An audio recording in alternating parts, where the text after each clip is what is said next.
सहज ही अपनी ओर हम चले वतन की ओर।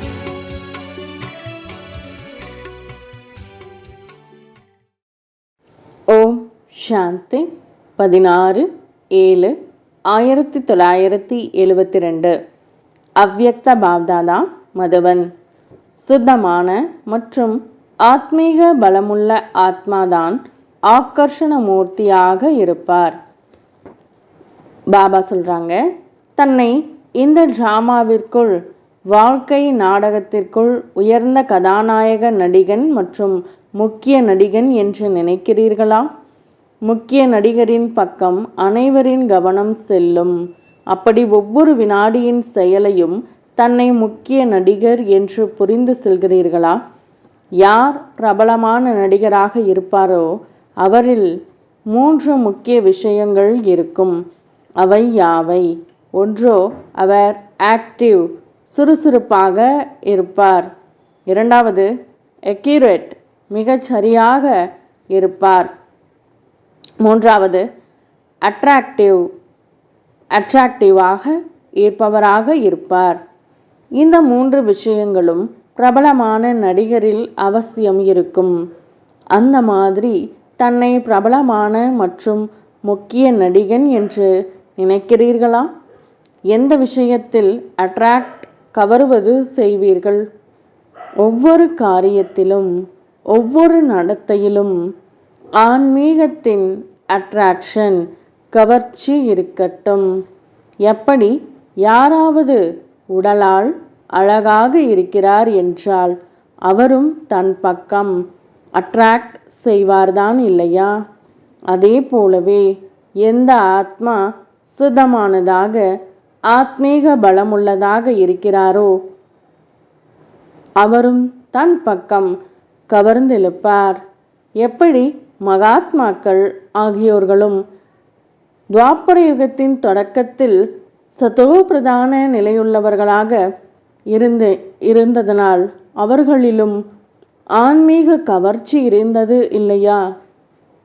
அவர்கள் மற்றவர்களையும் தன் பக்கம் கவர்ச்சி செய்து இந்த உலகத்திலிருந்து அற்ப காலத்திற்காக வைராகியத்தை உண்டாக்கினார்கள்தான் இல்லையா? தலைகீழான ஞானம் உள்ளவர்களிலும் இவ்வளவு கவர்ச்சி இருந்தது என்றால் யார் யதார்த்த மற்றும் உயர்ந்த ஞான ஸ்வரூபமாக இருக்கிறார்களோ அவர்களிலும் ஆன்மீக கவர்ச்சி மற்றும் அட்ராக்ஷன் இருக்கும். உடல் அழகு அருகில் மற்றும் எதிரில் வருவதினால் கவர்ச்சி செய்யும். ஆன்மீக கவர்ச்சி தூரத்திலிருந்தாலும் எந்த ஆத்மாவையும் தன் பக்கம் கவர்ச்சி செய்யும். இந்த அளவு கவர்ச்சி, அதாவது ஆன்மீக நிலை தன்னுள் அனுபவம் செய்கிறீர்களா? அதே போலவே அக்யூரேட், மிக சரியாகவும் இருக்க வேண்டும். எதில் அக்யூரேட் ஆக இருக்க வேண்டும்? மனதில் எழும் எண்ணங்களுக்காகவும் என்ன ஸ்ரீமத் கிடைத்திருக்கிறதோ, வார்த்தைகளுக்காகவும் என்ன ஸ்ரீமத் கிடைத்திருக்கிறதோ, மற்றும் காரியங்களுக்காகவும் என்ன ஸ்ரீமத் கிடைத்திருக்கிறதோ, இந்த அனைத்து விஷயங்களிலும் அக்யூரேட்டாக இருக்க வேண்டும். மனதில் கூட அக்யூரேட் இல்லாமல் இருக்க வேண்டாம்.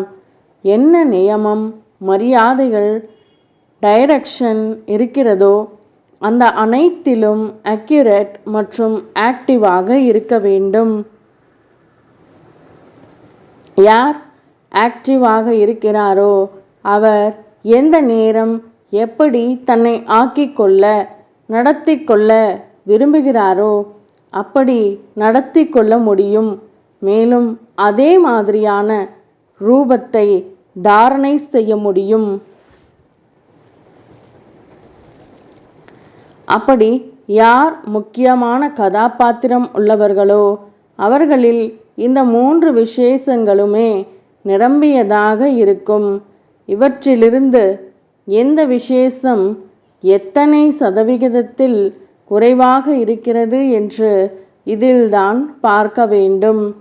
ஸ்டேஜின் நிலையின் கூடவே பர்சன்டேஜையும் சதவிகிதத்தையும் பார்க்க வேண்டும்.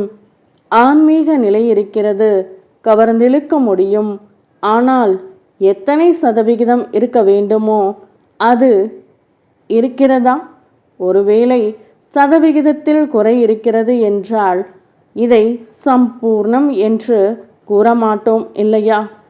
தேர்ச்சியோ பெற்றுவிட்டீர்கள், இருந்தாலும் மதிப்பெண்ணின் ஆதாரத்தில் வரிசையின் ரேங்க் உருவாகிறது இல்லையா?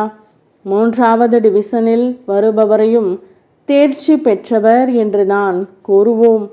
ஆனால் 3ஆம் நிலை எங்கே? முதல் நிலை எங்கே? வித்தியாசம் இருக்கிறது இல்லையா? எனவே இப்பொழுது சதவிகிதத்தை சோதனை செய்ய வேண்டும். ஸ்டேஜ் என்பது இப்பொழுது இயற்கையான விஷயமாக ஆகிவிட்டது. ஏனென்றால் நடைமுறையில் நடப்பது ஸ்டேஜில் மேடையில்தான் இருக்கிறது இல்லையா? இப்பொழுது சதவிகிதத்தின் ஆதாரத்தில்தான் எண் உருவாக வேண்டும்.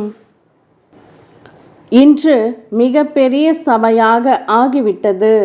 எப்படி தந்தைக்கும் சமமான குழந்தைகள் பிரியமானவர்களாக இருக்கிறார்கள், நீங்களும் உங்களுக்குள் ஒரே சமமாக சந்திக்கிறீர்கள் என்றால் இந்த நட்சத்திரங்களின் சந்திப்பு கூட மிக நன்றாக இருக்கிறது இல்லையா?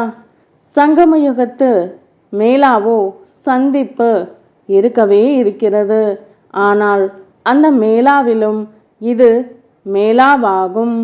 மேலாவுக்குள் விசேஷமாக எந்த மேலா நடக்கிறதோ அது அதிக பிரியமானதாக இருக்கிறது. பெரிய பெரிய மேலாக்களிலும் ஒரு விசேஷ ஸ்தானம் உருவாக்கப்பட்டிருக்கும். அங்கு அனைவரின் சந்திப்பு நடக்கும். சங்கமயுகம் எல்லைக்கப்பாற்பட்ட மேலாவாக இருக்கவே இருக்கிறது. ஆனால் அதற்குள்ளேயும் இது ஸ்தூலமான விசேஷ ஸ்தானமாகும். எங்கு சமமான ஆத்மாக்கள் அவர்களுக்குள் சந்தித்து கொள்கிறார்கள்.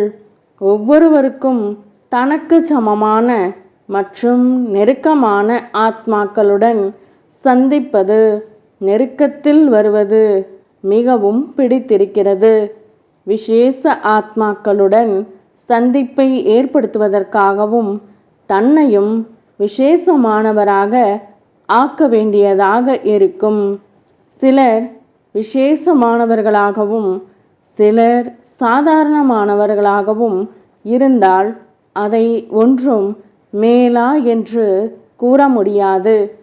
தந்தைக்கு சமமாக தெய்வீக தாரணைகளின் விசேஷத்தை தாரணை செய்ய வேண்டும். தந்தையிடம் இருந்து என்ன பாலனை அடைந்திருக்கிறீர்களோ அதன் நிரூபணம் கொடுக்க வேண்டும். தந்தை எதற்காக பாலனை செய்தார்? விசேஷங்களை நிரப்புவதற்காக. லட்சியம் இருக்கிறது, மேலும் லட்சணம் வரவில்லை என்றால் இதை என்னவென்று கூறுவது? அதிகப்படியான புத்திசாலி. ஒன்று புத்திசாலியாக இருப்பது, இன்னொன்று இலைக்கப்பாற்பட்ட புத்திசாலி. இலைக்கப்பாற்பட்டதில் எந்த ஒரு எல்லையும் இருப்பதில்லை. நல்லது. ஓம் शांति। तुम बच्चों को तो सर्विस करनी है, जो बाबा कहते हैं सबको ये बताओ कि देखो तुम्हारा एम एंड ऑब्जेक्ट ये है, एक गीता है बढ़िया, ये राजयोग है ना बच्चे। कैसे है राजयोग? बिल्कुल सहज है कि बाप को याद करो तो ये वैसा मिलेगा तुमको। ओम शांति।